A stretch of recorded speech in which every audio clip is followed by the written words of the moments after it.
Okay, today in Math 30-1, we're going to look at topic 7.2, transformations of exponential functions.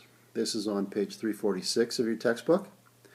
The first thing I want you to do today is stop this tape and graph each set of functions on one set of axes in your notebooks, and then discuss the results.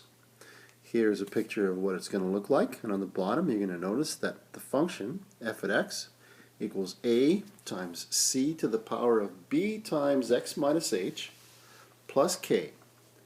And we want you to describe the roles that the parameters h, k, a, and b have on our function. So at your tables, that's what I want you to do. You have about 15 minutes. Okay, let's look at the effect that the parameter a has on our graph. And what this is going to do is going to be a vertical stretch. So before, with just c, our y-intercept was at 1. Now a is going to give us a different y-intercept. Notice with y is equal to 3 to the power of x, we had a y-intercept at 1. But when we go 4 times 3 to the power of x, our y-intercept now is going to be all the way up at 4. And if you went y is equal to negative 2 times 3 to the power of x, the y-intercept is going to be at negative 2, and you have a reflection in the x-axis. You'll notice that the parameter b gives you a horizontal stretch about the y-axis by a factor of 1 over b. For b is less than 0, of course, b is negative, you get a reflection in the y-axis. And for k, you'll notice that for k, all you have is a vertical translation. It's going to shift up or shift down. 4 to the power of x has an asymptote at y equals 0. 4 to the power of x plus 2 has an asymptote now at y equals 2. And 4 to the power of x minus 3 is going to shift that whole graph down 3 units. So it has a horizontal asymptote now at y equals negative 3. Our last parameter h is going to be giving us a horizontal translation. Now it's moving left or right. So as you can see, every point is moved to the left, moved to the right. When you have y is equal to 6 to the power of x, you're going to have an intercept at y equals 1. And if it's y to the power of 6 to the power of x plus 2 in the exponent, it's going to shift 2 units to the left. And if y equals 6 to the power of x minus 3, it's going to shift 3 units to the right.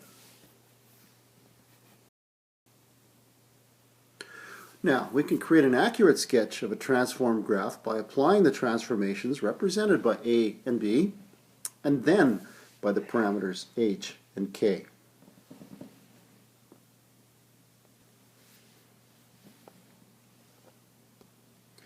So here we go. In example 1, we want to apply transformations to sketch a graph. Our base function is y is equal to 3 to the power of x.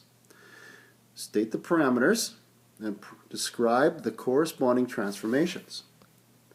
Well, in our solution, we're going to start with y equals 2 times 3 to the power of x minus 4 to y equals a times c to the power of b x minus h, and then plus some constant k.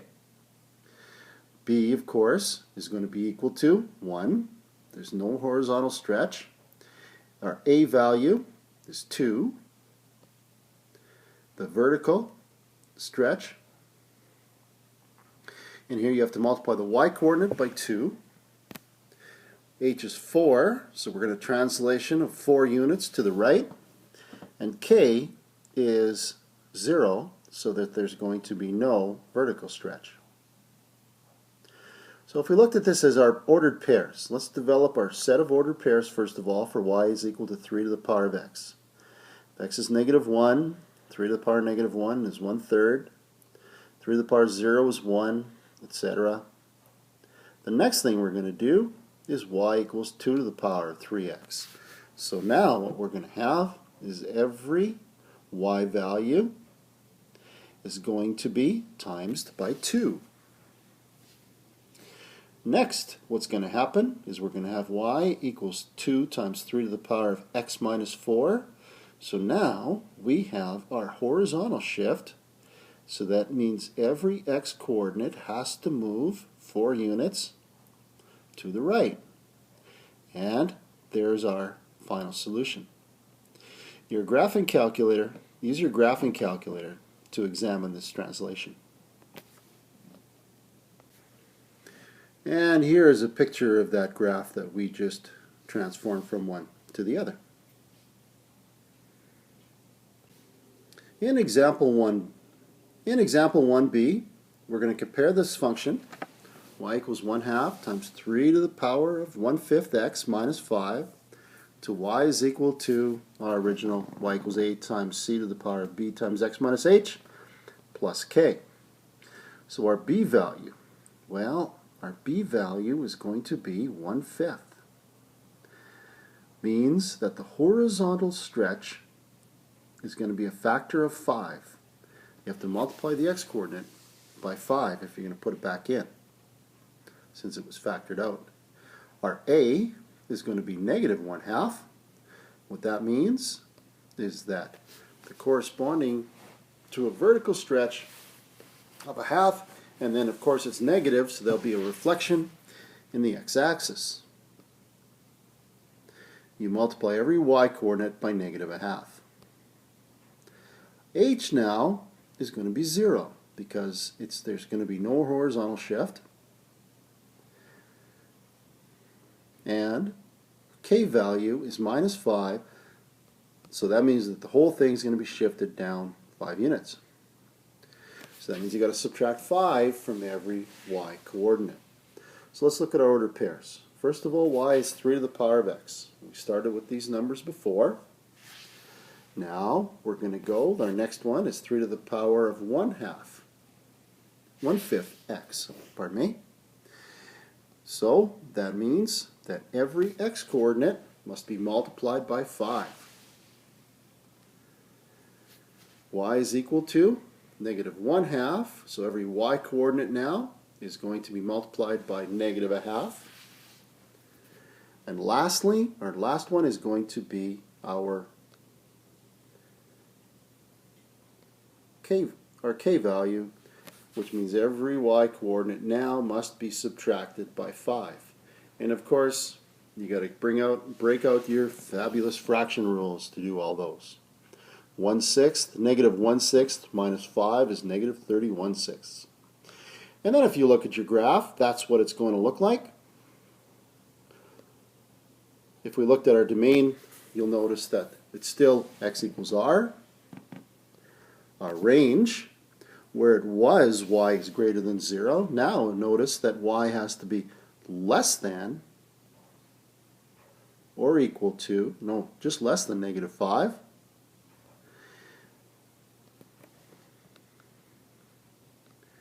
Our asymptote is going to be now at y equals negative 5. There's still no x-intercept, and the y-intercept is going to change to negative 11 over half, negative 11 over 2, or negative 5.5.